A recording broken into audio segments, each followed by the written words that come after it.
Well, with that, we are in fact bringing to you some questions, big questions at this given hour on what exactly happened and who is to be held accountable. The very first out of those is, why did the celebrations continue even after the Stampede? That's a big question at this given point, because remember, the felicitation ceremony, which included the Deputy Chief Minister, D.K. Shivkumar, who in fact came out to even say that I had to bring in certain people in my own car because of the situation. So he was aware of the situation, but despite that, the felicitation ceremony continued. There was no stop put to the entire program despite the situation outside, despite people having lost their lives outside.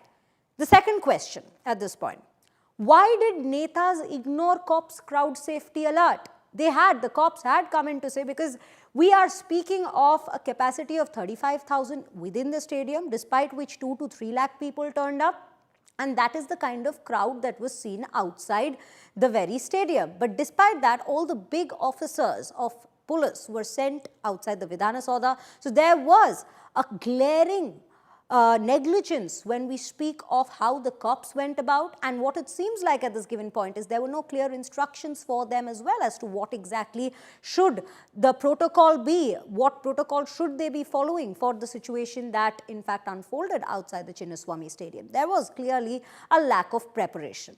Now, were photo op and selfies more important than lives? That is another big question that comes to the forefront at this given point, especially after we see some of the Netas and their families posting photographs with Virat Kohli, who were given VVIP access to the entire bash. They were sitting right behind Virat Kohli, and this entire event seems to have become more of a photo op for them with RCB's victory.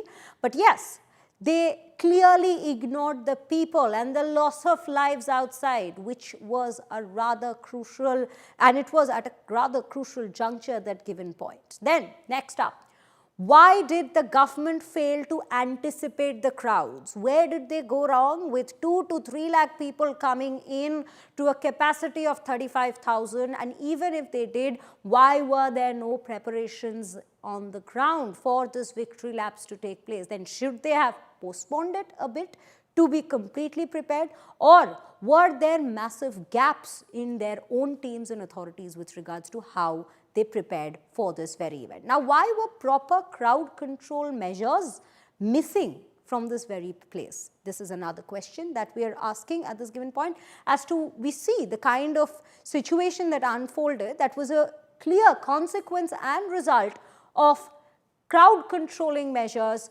being missing from the very scenario. Now, why was there no clarity on there being entry, exit, tickets and passes? These are basics, ladies and gentlemen, when we speak of a particular event that's taking place, definitely an event of this scale that's taking place. There seems to be no demarcated entry exits outside the Chinnaswamy Stadium, and there was a lot of confusion with regards to tickets and passes as well. From what it looks like at this point, it was only the bash that seemed to have things going according to their convenience. The people outside who were actually there to celebrate the victory of RCB were completely ignored, as we are constantly reiterating. Now, did the rush to claim credit lead to tragedy? That is a rather unfortunate question.